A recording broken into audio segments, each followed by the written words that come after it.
তোমার নেতা তোমার শায়েখ আসল দলিল না, শয়তানও যে ওলি সে যে দিতে পারে ধোকা।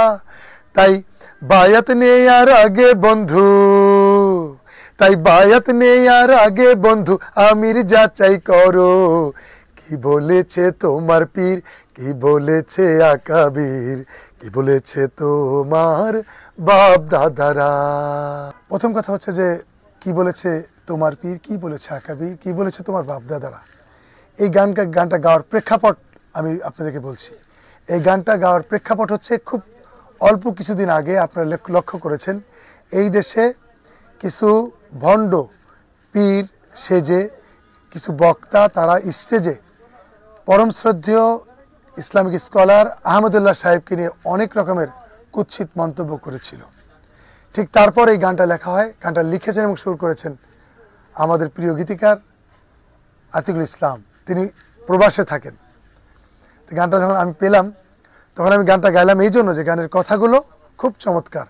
গানের প্রথম যে কথাগুলো সেই কথাগুলো শুনলেই আপনার খারাপ লাগতে পারে, কিন্তু গানের পুরো কথাগুলো শুনলে কিন্তু আপনার রিয়েল কথাগুলো আপনি পেয়ে যাবেন বলে আমি মনে করি।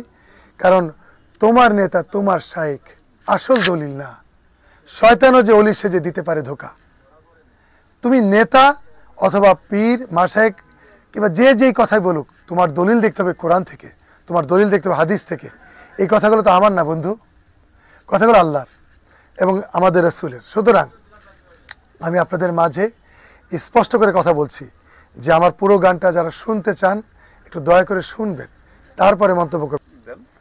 তোমার নেতা তোমার শায়েখ আসল দলিল না, শয়তানও যে ওলি সে যে দিতে পারে ধোকা। তোমার নেতা তোমার শায়েখ আসল দলিল না, শয়তানও যে ওলি সে যে দিতে পারে ধোকা। তাই বায়াত নেয়ার আগে বন্ধু, তাই বায়াত নেয়ার আগে বন্ধু আমির যাচাই করো। কি বলেছে তোমার পীর, কি বলেছে আকাবির, কি বলেছে তোমার বাপ দাদারা।